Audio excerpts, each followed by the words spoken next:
And I feel like all the reading that I've done, whether that be the FIRE community or XYZ finance book, they're all saying very similar things built on similar ideas of retirement and when that looks like, what that looks like, and then estate planning for kids, which doesn't really apply to us.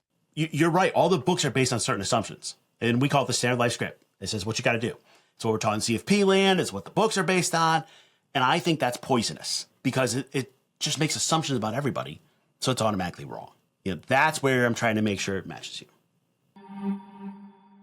Welcome to the Childfree Wealth Podcast, hosted by Bree and Dr. J, certified financial planner. Here we discuss life and finances as it relates to being child-free. This podcast is for educational and entertainment purposes only. Please consult your advisor before implementing any ideas heard on this podcast. I have Casey and Garrett.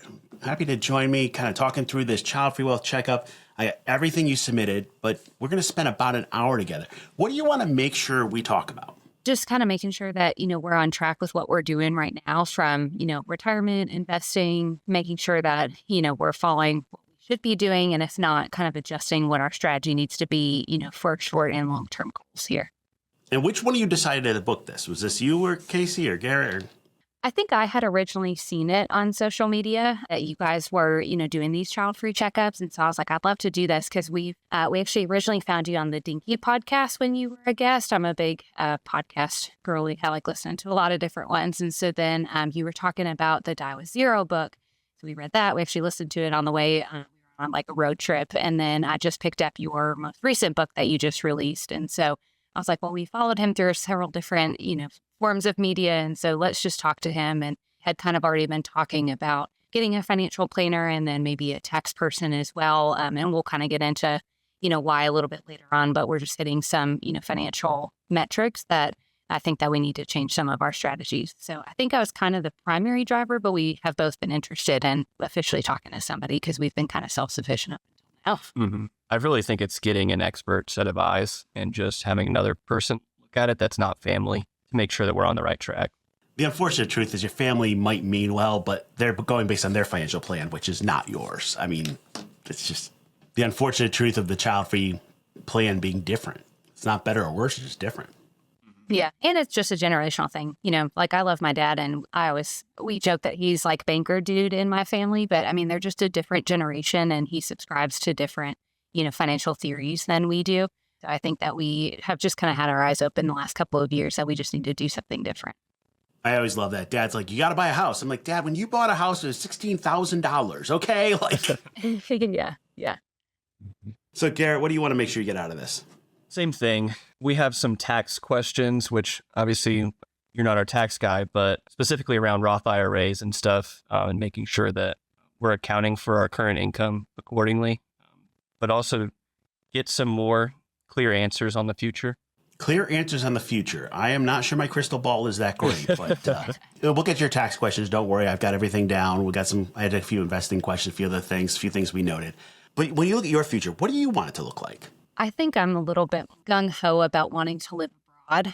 I don't think that that's in kind of our short-term goals. We have some nieces and nephews that are growing up that we want to be around for, some of their milestones over the next couple of years. But I absolutely do not want to retire in the United States. I would love to live abroad, be able to travel more as we have more free time. I'd love to live somewhere with universal healthcare because just the cost of healthcare and dealing with the insurance industry in the United States just absolutely stresses me out. So I don't know.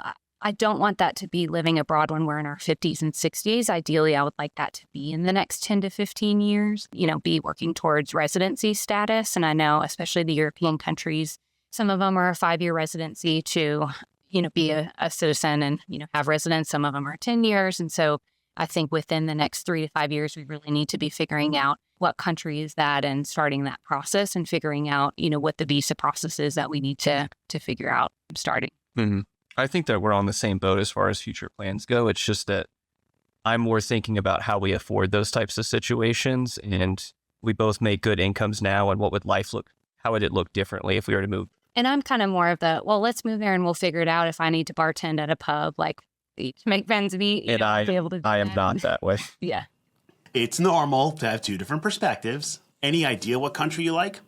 I think I've been looking at Spain and Portugal just from like the digital nomad visa perspective. I know that's like a hot topic right now. However, neither of our jobs, even though we work relatively remote right now from the US, both of our companies are not set up to support remote work from, a foreign country. And so I realistically don't know if the digital nomad visa is something that we would be able to do because we'd have to find new jobs. And I've already looked at, we don't have any like pathway to citizenship through like grandparents and ancestors. And I haven't really looked at, I know Spain used to have like a golden visa for like property, but I haven't looked into a lot of that stuff yet. So we're kind of just at early stages of just kind of dreaming, but not really putting plans in place yet. Yeah, I would say it's all discovery right now. We're not specific or locked into a specific country. So we've already done nobody your grandparents that we can get citizenship from. So we gotta pay for it somewhere or do the visa. Okay. Let me ask you a question about the employer, because I went through this for my wife. They said, hey, we must be a resident of actually the 48 contiguous states for whatever reason. I don't know why Alaska and Hawaii don't count. But that had to do with how they pay us rather than where we live. Have you looked at that? Not.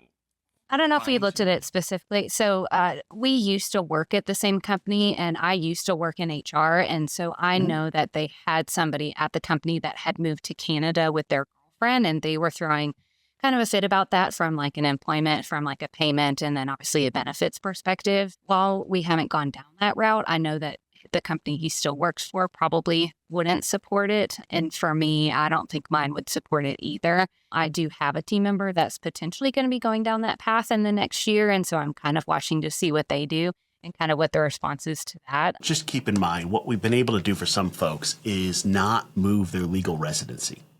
So you're already living in a no income tax state. So that's a good place to stay. And what they've done is, hey, I'm going to rent a small apartment in a low income tax state or no income tax state, keep that as my legal residency, but then live abroad. And there's some kind of quirks to that of where you pay your taxes and how does that count and blah, blah, blah, blah. But for employers, often if you're checking the box, that's kind of what they care about. like, do you have a legal residency with a license in a state that we recognize? Because a lot of companies now are like, look, I don't know if you're working from home or VPN from another country. They don't really know, but it's along those state laws that become an issue. Does that make any sense? Yeah. So one of the things we tend to encourage folks, especially when you're like, I might want to go to another country, is go try it for a bit. So I have somebody, what they're doing is for the next 2 years, they're going to spend 3 to 6 months in a different location and just wander, mostly EU countries, and see what it's like to live there. And the reason why we say to go there for 3 months is like, you go there for a month, that's a vacation. You go there for 3 months, you have to figure out where the grocery store is, like how to fill your car with gas. Like you have to actually live there. And then that would give you a chance to experience it, which you can do and still keep your residency in your current state. I definitely think we've talked about that of spending like an extended period of time in a country just to see what things are like. Actually planning that, we're not really sure when that would be right now. When would be ideal? If we could figure it out, would you want to do it like next year or do it like 5 or 10 years? I think that's a hard part too. So I mentioned our nieces and nephews and wanting to be around, for some of their stuff. We also have a lot of friends that are in kind of their, weddings and baby showers era. And so I feel like, you may laugh at this, I already have a Google Doc of like the next 3 years. Every month is planned out of like, we have this wedding this month and, we have to hold for a wedding for this month. So, realistically, that probably wouldn't be until I would say 2027 at the earliest. We have a couple of out of country weddings next year, and then we're doing a big trip ourselves in the fall. So 2027 would probably be the starting point. But then that kind of brought up the question of, hey, if residency somewhere too, like, do we want to start exploring that? And then do we need to start filing for something, when we go over there as well? Mm-hmm. So if you're thinking 2027, I would be doing that wander trip in 2027. Kind of the 3 months in different locations to see if that's the quality of life you like. So I'll give you an example. I had somebody that went to Spain, did 3 months. It's kind of like an Airbnb type concept because that's usually the easiest way to do this. And they found they loved the hiking, loved the environment, loved what it was, but they were too far away from a city. And it's like, you don't know that until you go try it. It's like, I think I'd like this country. I think I'd like this environment. But if you go that 2027, you go that wandering every 3 to 6 months, you can maintain your residency in the United States. Then you decide, all right, which one am I going to move to? Then you can get to the visas and the other things. So the digital nomad is actually the cheapest and easiest way. And it will take you 5 years in most countries once you do a language test. But I swear that's going to disappear now because my AirPods do all the translation. But, they have it in their piece of paper. But to you, it doesn't make a difference whether it's temporary residency or permanent for quite a while. Mm-hmm. How does that feel? Better that we can do a longer test period. And that you've seen somebody do that and be successful. So my general rule when you move to another country is you always rent anyway for a while because you're like, I want to move to, and then like, is the grass really greener? Casey, I heard you talk about universal health care or, some other things. Unfortunately, I got one person I talked to in Portugal. She's been living there, great, but she's moving back to the U.S. when she hits 65 for the healthcare. Mm-hmm. Probably not what you expected. Yeah. It's probably different, though, once she hits a certain age for Medicare and stuff like that, as opposed to going through the marketplace, maybe through the U.S. So the marketplace, just because I happen to know that, for a couple, the back of the napkin math is it's somewhere between like $25,000 and $30,000 to pay for healthcare through the marketplace, including all of the out-of-pocket costs, as if you used every penny. So when people move for healthcare, I'm like, you're moving for $25K? I'm like, I don't know that it's this big problem in the U.S. That is a different question. But when you look at it as $25,000, it's not life-shattering. How does that feel?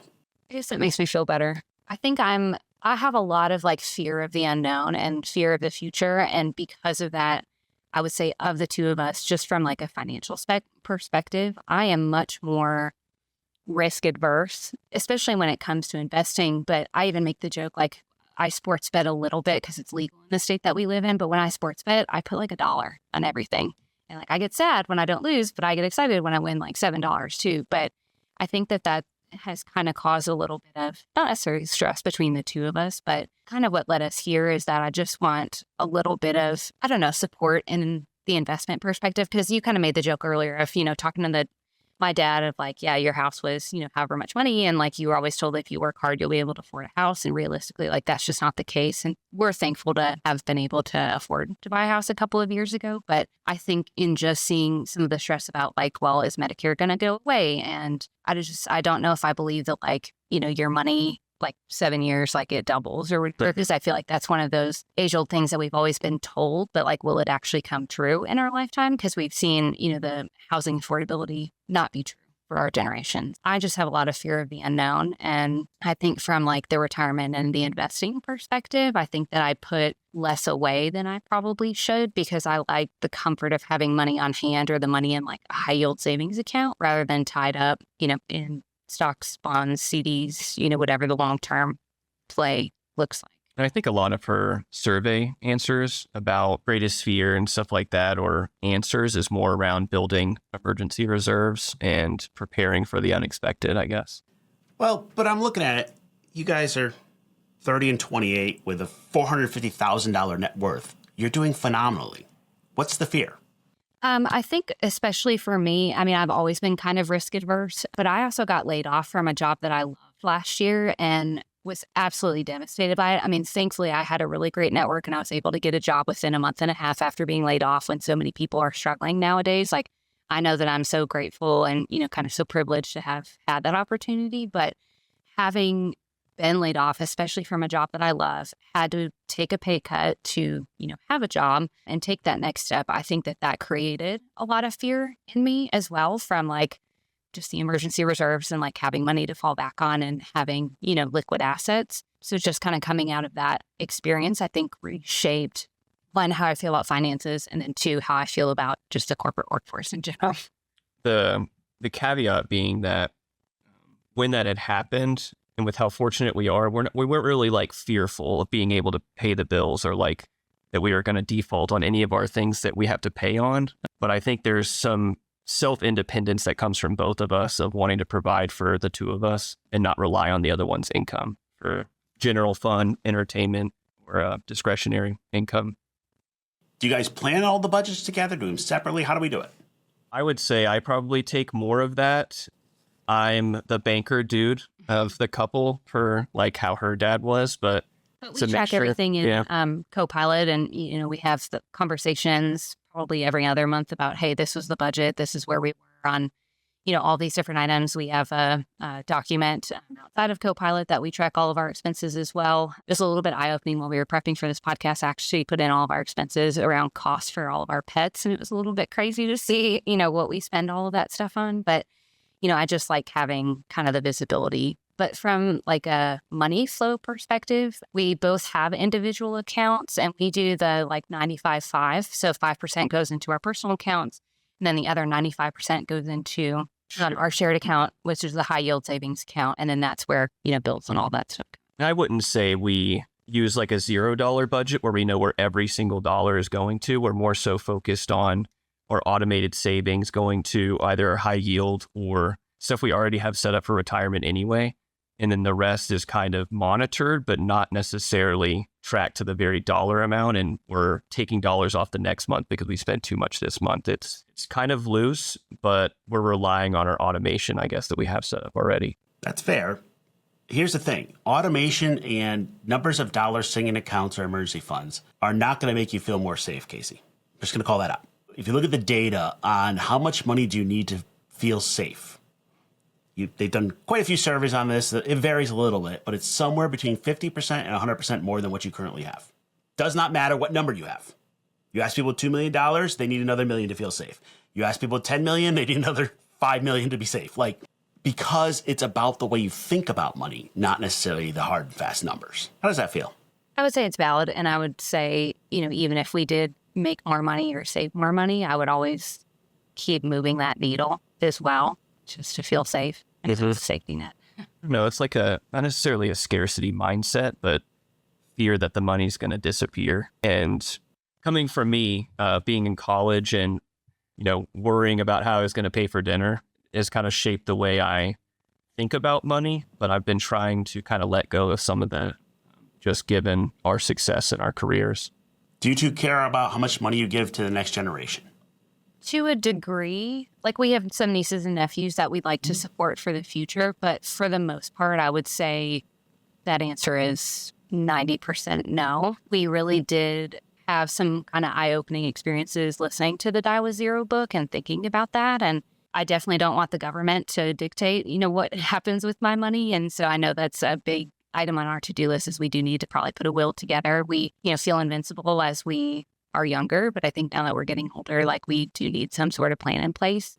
But I certainly don't want to die with millions in the bank. I'd like to use it up. And I would say that coming out of college, we were very much live below your means. We were kind of under the FIRE method, but now that we're getting older, we're kind of a little bit more towards FILE. We really have been prioritizing travel internationally or just weekend trips. And so kind of relying a little bit less about putting money away and having money to spend on life experiences. And there's been an internal or a struggle between that of, are we saving enough for retirement right now? Should we be saving more in different accounts versus, we're young right now. We should take advantage of our youth and being able to travel and the flexibility that we have. So there's always a back and forth and a kind of a push and pull between those two. Do you two see yourselves as retiring and never working, that kind of classic FIRE, or more that FILE, cutting back on work? Mine would probably be FIRE with a little bit of barista FIRE, I guess, if you will. But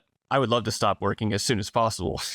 I would definitely like to get out of the corporate workforce in probably the next 10 years. Like I said, I think I was just I don't know if disenfranchised is the right word, but, being laid off really kind of opens your eyes to, the grind of the corporate workforce and that, ultimately companies don't really care about you. And if you die tomorrow, your seat's going to be backfilled in a week. I would definitely say that I would like to do some sort of passion project within the next 10 years. And I don't know if that's a full gardener in the rose situation or if that's finding a part-time job. And I'm pretty open. I mean, I love planning travel, but I don't know if I want to be a travel planner because I think that the moment that you make your passion something that you need to make money from, I think you love it less. And so, like I said, I've kind of joked about it. I would pour beer in a pub or I would make cocktails on a beach for somebody. Or we would run a bed and breakfast. So I could see myself doing that in the next 10 years and kind of working part-time and that kind of be my retirement job. So you both use 10 years as a number. Is that in your head somewhere or is that kind of just pulled it out of the air? I think the 10 years, a lot of it kind of stems from the citizenship process to moving abroad. Some of the countries are 5 to 10 years, just depending on where you want to move. And then the 10 years is also like our nieces and nephews will be in high school at that point. And so we had kind of gone through, the supporting our siblings through birth and childhood and, seeing them pick up sports and activities and, being part of that support process where they'll be a little bit more independent, kind of going on their college age years. So that's kind of a dual answer, I guess, to the 10 year. The caveat of that being that we have other siblings that haven't had kids yet. And so it might I was going to ask that question. Cycle. Yeah. Like, are we just going to keep going and like you never leave? Or, I mean, are you like, you know what? No, 10 years from now, I want to be in another country somewhere. I think that is a good question. I don't know if we have the answer for it right now, or at least I don't. I think we could always make excuses because while we're talking about our nieces and nephews now, too, in the back of our minds, we're also thinking about our parents. Like my parents are very active in their retirement and we're able to, go on trips and stuff like that with them. And I still think that they will be relatively active. They joke about like their go-go, slow-go, and no-go years. I think they're going to be in their go-go years for probably another 10 to 15 years. Mm-hmm. But I think your parents will be a little bit earlier in their slow-go transition. So I think that there could always be that excuse too of like, well, should we leave if they need help and assistance in the future? I don't know. I feel like there's always some excuse that we could come up with. Yeah. It was just kind of we're still young enough right now that we still have grandparents too, and kind of juggling that, not necessarily caretaking responsibility, but making sure that we're still making time to see them and not just jetting off to Europe and never seeing anyone again. Well, but I mean, I've had folks that move to another country and then what they find is they come back to the U.S. and are more deliberate about how they use their time. I'm here for 2 weeks. I spend the time with the people that matter. That's all I do. I'm not working, doing other stuff. Like I'm focused on that. And you actually get more quality time that way than just living, half an hour down the road for your family. Yeah. Yeah, that's definitely something that we've experienced because we have to be more deliberate about seeing Casey's family because they live in Wisconsin versus mine that live, right down the road. And my sister dealt with that as well, moving to California and making sure that she was being more deliberate or more specific about the time that she was having. The challenge is we're always going to tell you to plan for your life first, then your finances. And you've given me at least 4 different answers on what you want your life to be. Yep. Yeah.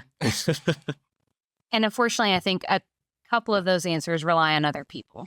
And that's a hard mindset for us to get out of like being selfish and planning for what we want to do. And then everybody else can kind of figure it out outside of that, which feels mean to say that. But. I'm going to challenge you on the being selfish part, okay? Because we get that all the time thrown at us. You shout for your selfish. I'm like, listen, the reality check is we've picked a different path than other people have. It gives us different options. It does not mean we're selfish. Now, if you want to embrace the selfishness, fine. I've had people, I'm like, fine, call me selfish. Call me whatever you want. But I'm going to go live my best life, and I think you should go live your best life. Would you want your family to hold themselves back for you? I'm nodding in Garrett? agreement with what she said. Yeah. So then why would you guys hold yourself back for them? You shouldn't. I'm not saying, like, screw your family. We're not talking to them. We're never going to, no. Like, we're going to do a deliberate plan to do what makes you guys happy. Because what's happening is there's all this stuff in your brain that we call it the standard life script and like all these words saying you must do this. This is your dad in your head or whoever. Like I always ask people, like, who's in your head? You already named a few of the people. And saying like, well, you need to do this and you need to spend this time with your family and you need to be there for grandma and you need to, well, that's your opinion, Dad. I'm an adult. I get to pick my path. Like we're not on the same path. The different answers thing is interesting just because we're dealing with those internal pressures. Voices in her head. We've also never lived abroad yet for full time. So Casey has studied abroad for 15 weeks in Italy and really liked it. But how does that actually look living there full time, moving all of our pets, kind of resituating our life? But the testing out period, I think, will be really important and being able to take those extended pieces to make it feel like we're actually living there. One of my clients took his dog to Portugal for his last trip. It's actually easier to get the dog an EU passport than to get the humans. Kind of how it works. You got to check some boxes. You got to talk to the vets. You got to get the right paperwork. But dog has an EU passport and he still hasn't gotten his yet, even though he applied for the golden visa. Yep. So let me ask you a different way. We ignore the pressures. We ignore the family. We know they exist, but let's just ignore them for a minute. In an ideal world, 2027 comes around and we're past like 100 weddings. And by the way, I get you. You're right in that age. You're like, everybody's either having weddings or babies. You got to get past that. So we get to 2027. You two, what would you personally want to do? Not what everybody else says you should do, what you two would want to do. I mean, for me personally, I'd love to do, 2027, we do the exploring round, maybe pick, 3 or 4 different places. I feel like we already have kind of a good idea of some places that we would be interested in. And then ideally in 2028, like that's when we would start, hey, what are we doing? When do we move? Kind of having that plan in place and being able to move that next year. I think once we live over there, it's going to be hard to come back and then still have that living in our head and be like, well, we got to wait 7 more years. Yeah. I think I'm on the happy wife, happy life situation or rationale, but more so the back end of, okay, how are we affording all of these things? What does it look like financially to move? Stuff like that. I used to be more ingrained with like building a career and seeing how far I could push it based on my schooling and feeling a lot of personal value out of all of that. But over the last couple of years, I would say that's kind of fading, or so focused on what I want to do after work rather than furthering my career. So let me give you guys an alternative. Just play with it. So I have a client, very similar age. She's single, very similar net worth, and she's going to retire now and live in Tuvalu. Now, where's Tuvalu? It's a random island in the South Pacific. Like their biggest export is the .tv domain name. Okay, like just kind of what they exist. But she's going to go and, surf and do scuba and do whatever. Maybe she, do a little work here or there, kind of be the bartender, whatever. We did the entire cost for her to live for a year would be $28,000. You guys could do it. You're worried about the money. It depends on what life you want to live. Mm-hmm. Yeah. And obviously traveling and stuff like that would be cheaper, but our annual expenses, if we're talking about just needs, are not very high, but we do spend a decent amount for discretionary wants, I guess. And so that would have to change depending on the... What's your total spending now? For expenses, for needs or wants? If you've got them both, I'll take them both. Let's see. In 2024, it was $150,000 spent. Which, granted, we got married that year. Yeah, so it's a little bit. So it's a little bit inflated. About 20 of that was the wedding. Yeah, I would say our monthly expenses would only be $4,000 or something like that a month. So we're spending more like $10,000 a year. So we're spending $6,000 a year on discretionary stuff. Okay. By the way, I didn't have it. What's your mortgage interest rate? 3.37 or something like that. If it was much higher than that, we'd pay that off first. But let me just make a note of that. So let me ask you a question. We're here in September. So that tells me you guys have spent 50 to 60K on stuff. That's a technical term, but that's all the stuff that you didn't have to spend money on. Mm-hmm. Would you have rather that money went to stuff you bought over the last year or towards the goal of leaving and going and living an amazing life? Yeah, that's a good question. I wouldn't say that we're spending on a lot of frivolous things. It's we spend a lot of money on travel just because we believe in investing in experiences. So, I mean, that's really where it's coming from, or a lot of it. For our pets. For our pets, yeah. But let's say, what do you spend, 20K a year on travel? Let's see. Last year was about 20K, yeah. Can you tell I've done this once or twice? I can guess where most of your numbers are going to go. By the way, my wife and I have had this battle. The pets go in the needs section, not the wants. How many pets you got? 5. 5. Mm-hmm. Two dogs and 3 cats I got down. Yep. So that's another $1,500 a month or so. It's just over $11K a year. Yeah, close. That still tells me you spend $30,000 on stuff that is not your pets or not travel. Yep. And if I asked you what that was spent on, you would have no clue. Because, it's just random. This is where I make fun of DoorDash, because DoorDash costs you double to get the same food. You can walk down or you can make it for 1/10 the price, but we'll ignore that. Yeah. But it's the question of, is your money going to where your values are? Casey, you've told me 2 things. You want to make sure you feel comfortable and safe, and then you want to go travel the world. Is that fair? Yeah. And Garrett has said, I want Casey to be happy. Garrett, we'll work on it. You need to worry about yourself too, but let's just go with it. Would you rather spend $30,000 on stuff each year, or $30,000 towards secure, safe, and finally being expats or wandering the world? Yeah, certainly the latter. Mm-hmm. So why aren't you doing it? We haven't talked to an expert yet. Nobody's kicked us in the butt about it yet. Yeah. The challenge is, in case I mentioned this before, getting comfortable with money is not necessarily the numbers. It's changing your money mindsets. You two, let's say you talked about the market returns, or your money doubles every 7 years, 7 to 10 years, kind of that's the number we use. But you guys had said, hey, 10 years, I want to be out. Your net worth will be over $1 million. Well, it could be over 1.5, depending on how much you save, and depending on invest. Or you know what? Maybe your net worth doesn't go up that much, but you invest in your quality of life. Maybe you are spending it on that international move or travel or other things that you enjoy, and both paths work. The problem is when people are like, well, what should I do? And I'm like, well, it depends on what you want. What do you think, Garrett? I think it's an interesting question. I've always been tracking those net worth type things and making sure that I'm thinking now for the future later, I guess. But the actual idea of saving specifically toward the goal of moving is something we haven't really talked much about. Well, I feel like it's hard to do that because it's somewhat of an arbitrary number. Yeah. You can't say, oh, our costs for moving is going to be all in $100,000. So let's save until we reach $100,000. Like it'll be variable depending on, cost to move the pets and where we end up and what the cost for visas are going to be. And so it feels hard to save for that because we just don't know what that number is. Yeah. Or also, how long it's going to be. Are we picking up jobs or are we saving for a sabbatical type thing of if we didn't have any income for a year or two, what those emergency reserves look like, that type of planning, I guess. So let's play this out. And by the way, Casey, we can get you numbers. The numbers aren't going to change the answer.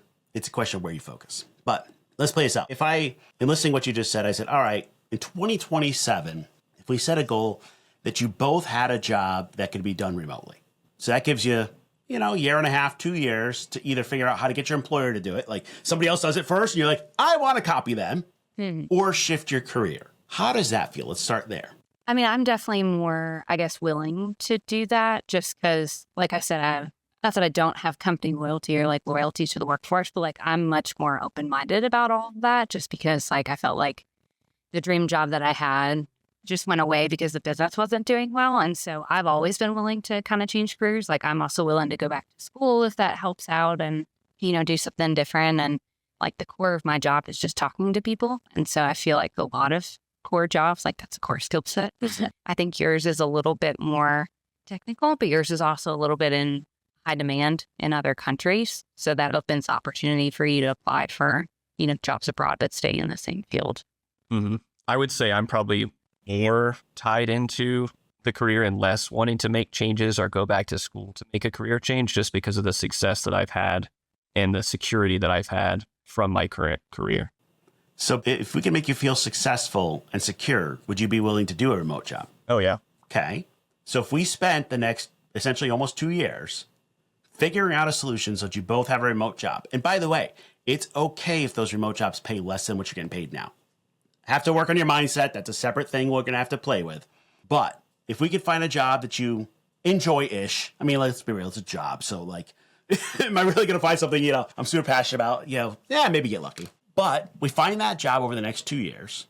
And then we say, okay, in 2027, you start doing the wandering. So 2028. And by the way, good thing about having a remote job is you can wander and still work. Hey, your time zones are a little screwed up, but who cares? You can figure that out. And then 2028, you make a move to one of the countries you pick that you found when wandering. Does that make you happy? That would be pretty cool, yeah. Okay. The total cost for the move then is going to be about $50,000. Let me tell you kind of where I'm coming up with this. The bonus of having a remote job, you have to, in most of the countries that do digital nomad visas, you have to have $50,000 a year of income. Look, as long as you guys are making more than minimum wage, the two of you will have more than $50,000 remote income. Besides the fact you guys have careers and actually have path. Like, I'm not going back to school and spending money on this, no. But you guys can do that. So the visa process now becomes very easy. If you haven't got a chance, take a look at the episodes I did with Andy and Libby. They just went to France on this. It's relatively simple. Now, that takes care of the visa, so we don't have to pay money on that. It's going to cost you about $25,000 to sell your house and about $25,000 to do the actual moves. That means the dog, moving your stuff, flights, the cats, the vet bills, the paperwork, that's doable. Mm-hmm. We can pay for that right now without even selling the house and accounting for equity we have in the house as well. Yep. By the way, I don't let people be remote landlords from across the water. You do not want to be renting out your house while you're living in France. I'm just telling you that right now. We'll come back to why, but it's a no. A lot of folks think they should do that. A lot of parents will tell you to do that. And I'm like, being a remote landlord and worrying about the hot water heater blowing while you're in France is just not a good idea. Now, you can do that pretty simply. Now, if you two end up both with a fully remote job, let's say between the two of you, you're making 75, even maybe 100K, even 50K, whatever it is a year. Chances are, in many of these countries, as long as you're willing to keep your lifestyle where it kind of is at, you can live off that. And if you're living in a random EU country, traveling to other EU countries is relatively simple and cheap. Which is the appeal of living. Yeah. And like I said, I have seen that in a different mindset than Casey has because she was able to study abroad in college. And so I see it from we do vacations and stuff like that of seeing how easy it is to travel. But I think it's different actually being over there.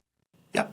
Realistically, this can all be done. You could be in 2028 living in another country, living your best life, and not have to change much of your life as is now. How does that feel? It's pretty cool. Feels like it's like the far off dream. Like it could happen in the next couple of years if we just, buckle. Yeah. Stop buying so much bourbon. What was that, Casey? I said stop buying so much bourbon. That's a different problem. Well, I mean, the reality check is the more you can put aside from buying stuff and put towards this 2028 goal, the better. Because if I'm going to convince you two to take a lower salary in 2028, you two are going to need to change your mindsets around money and going to have to feel comfortable you have enough money. I've done this enough times to know it can happen. It just takes a minute because people get stuck in their head. I need X amount of dollars to retire. Garrett, do you have that number? What's your fire number? I might have it for me, but that's different when we're talking about joint expenses. So as of right now, I don't have that number. What's your number for you? Not sure I would have it. Maybe 5 million. Yeah.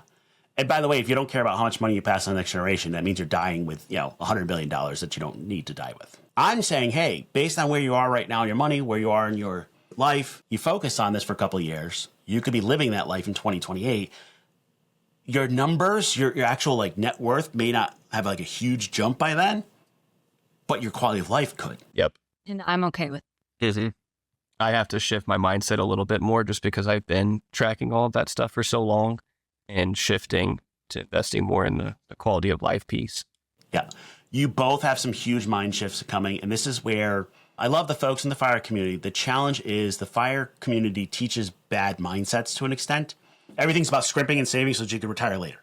And I'm like, and then people get to FIRE and it's like the dog who caught the car. They're like, what the hell do we do now? And I'm like, you learned how to live off of eating ramen noodles and making your own soap. Go enjoy your life. And getting them to shift their mindset's a challenge. And what I'm saying is you're living a different life anyway.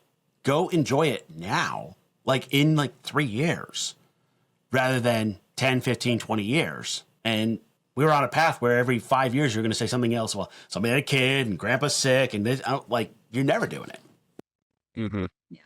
And the challenge is this is where working with a professional will help you, which is someone who can help you change your money mindsets. You both have money mindsets that need to get changed. Casey needs to change her mindset so she feels comfortable with the money. And Garrett needs to change his mindset so that it's hey, it's okay if I don't have a lot of money. It's kind of it doesn't have to optimize and I have to feel safe.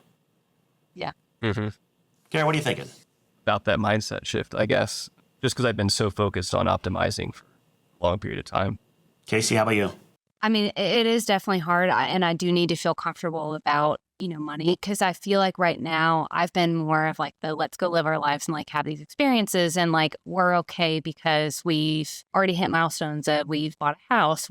I'm super close to being able to max out HSA and, do the 15% to retirement. And I'm we have jobs that we can go fall back on. So the money is going to come. And so shifting that mindset of, okay, what if we don't have the current jobs that we have, but we still have that, experiential lifestyle and being able to travel and being okay with, well, the money that we've put away will, be able to support us. It's not necessarily the money that's coming in and just shifting.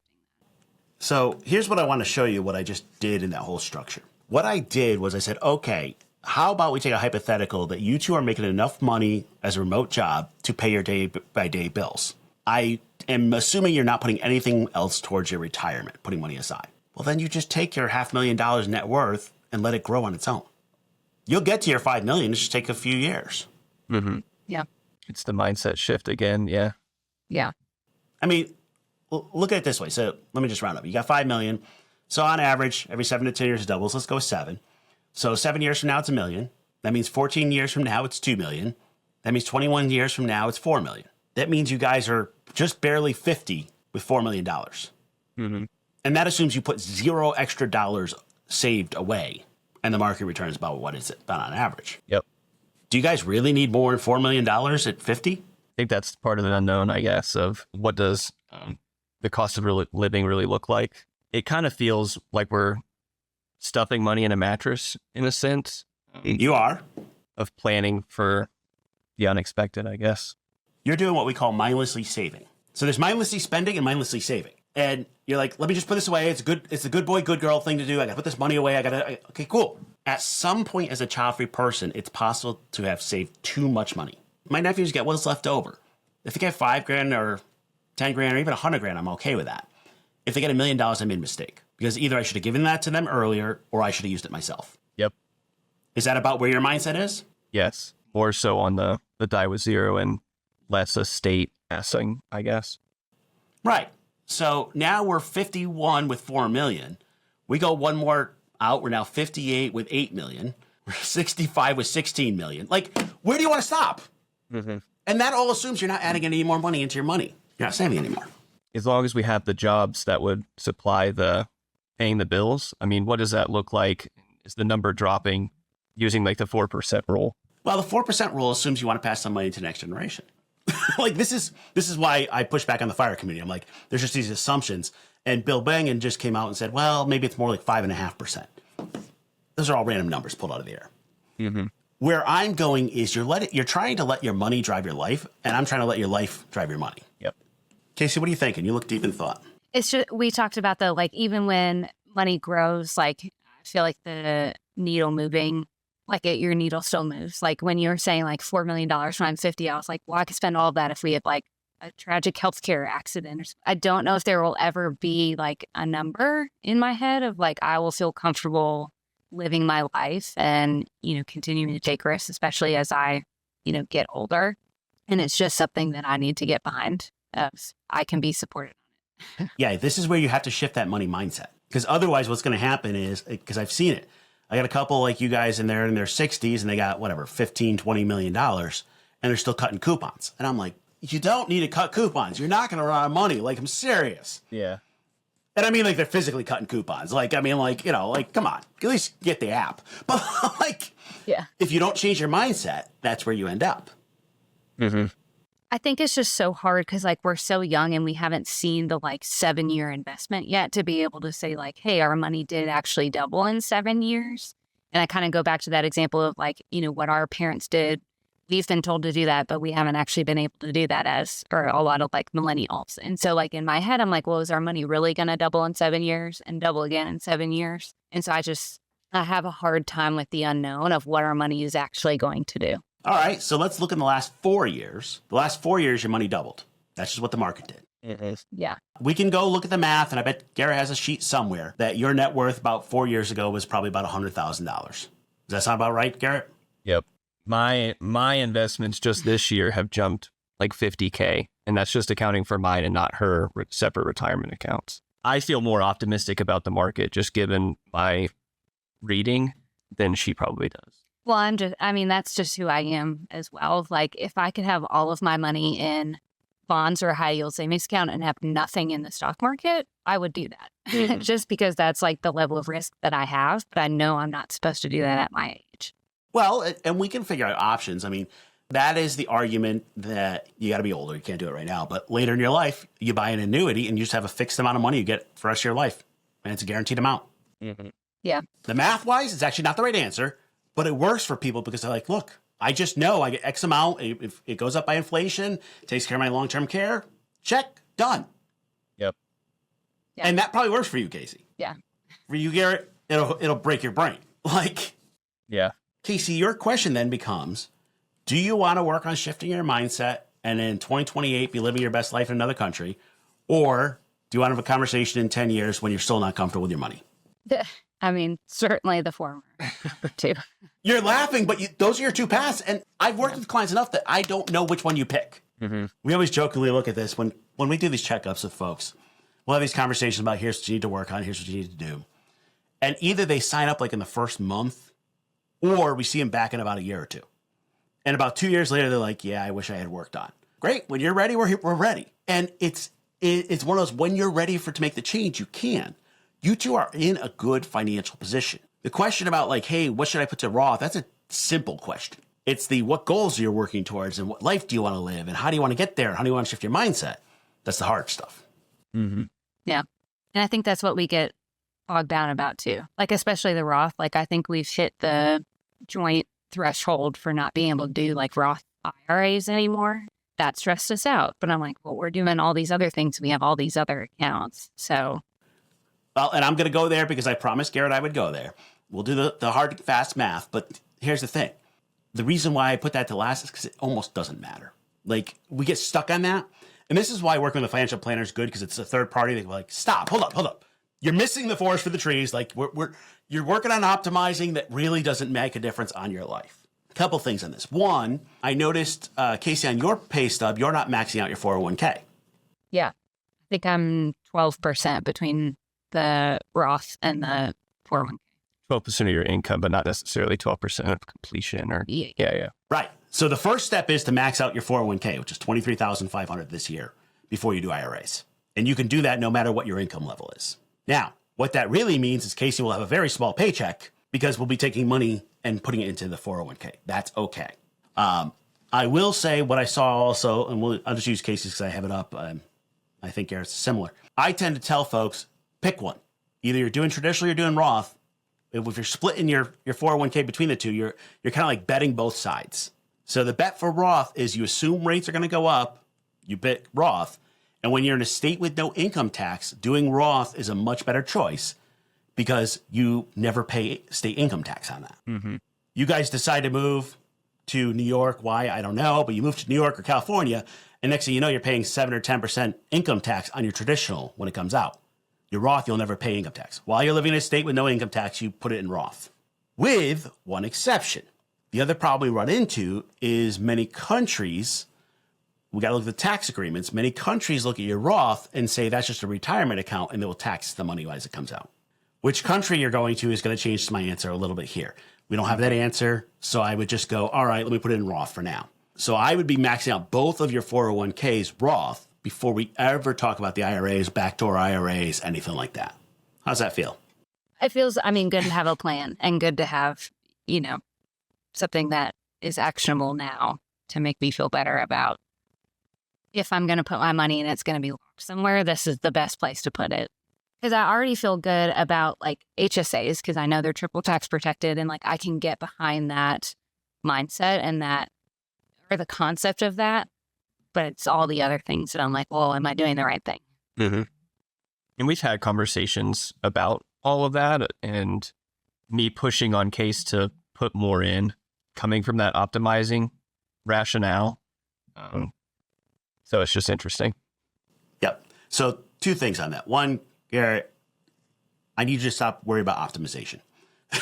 Because this is like down to the last, 10.1.111% or whatever. Like, okay, come on. Like, figure out. My goal is always to make your finances simple so your life be amazing. Simple finances aren't always optimized. Mm-hmm. Just call that out. The second part is you cannot teach your spouse anything. The general rule in coaching is you can't teach somebody who's seen you naked or they've seen you naked. So you can't teach your spouse, you can't teach your parents anything about money. Just kind of how it works.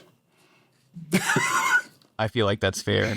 Casey's dad actually used to schedule an annual checkup with a financial planner, even though he was doing a lot of the work, but just to show his wife that they were on the right track. So, it's similar to that. All the time, I'll say the same thing that you guys have been saying to each other forever, and it's just heard differently. Mm-hmm. And that's perfectly fine. I'm used to it. I can also be the bad guy. Like, let me say the bad stuff. But where I'm going is I'm less worried about the optimization, more worried about changing your money mindset so you get what you want in 2028 or 2029. I don't care. Like, it can be 2030. The year we picked was just kind of to give you an example. But it has to work towards a goal. If you're always going to wander like, well, maybe I'll check back with you in 5 years. Your numbers will be higher. You'll probably double your net worth by then. But you'll still be going, well, I don't feel comfortable. I don't know where we're going. Yep. So after this, you'll get a checkup report and have a whole bunch of details. Garrett, you'll love it. You can optimize it. There's a tax report there. You can optimize, like, go do your thing. What it's going to say is, whether it's with us or someone else, I'm going to encourage you to work with somebody to change that money mindset when you're ready. Like, that's going to be the thing that gets you there. And one of the things that's going to be a challenge for both of you is we're going to have to unprogram some of the stuff your parents have said, some of the stuff the fire community has said, because all of that reflects their belief, not your life. Any type of general rule that just it's everybody. And I'm like, yeah, that doesn't fit you. And it takes people a while. When we do this process, we meet with our clients on a monthly basis. Usually about the first 6 months, they fight with us on like, are the numbers right? Cool. They get through that. They finally feel comfortable. And then they're like, oh, I could actually do my goal. Yes. Now let's work on that. And it's like, but it just takes them like 6 months to unprogram everything they were told they had to do. And I feel like all the reading that I've done, whether that be the FIRE community or XYZ finance book, they're all saying very similar things built on similar ideas of retirement and when that looks like, what that looks like, and then estate planning for kids, which doesn't really apply to us. Yep. You mentioned it. We do need to get your estate plan in place. You have a power of attorney, medical power of attorney, financial power of attorney. We need to get a will and trust. We'll send you some notes on that. We actually have a new service coming out called Childfree Trust. We do that for child-free people. But all of that's, you're right. All the books are based on certain assumptions. And we call it the standard life script. It says what you got to do. It's what we're taught in CFP land. It's what the books are based on. And I think that's poisonous because it just makes assumptions about everybody. So it's automatically wrong. That's where I'm trying to make sure it matches you. If you enjoyed the show, please consider leaving a rating or review. We'd love to keep the conversation going. Please let us know your thoughts wherever comments are available or email us at media@childfreewealth.com. To stay up to date, find and follow Childfree Wealth on social media. If you're interested in working with us, learn more by visiting our website, childfreewealth.com. We'll see you next time.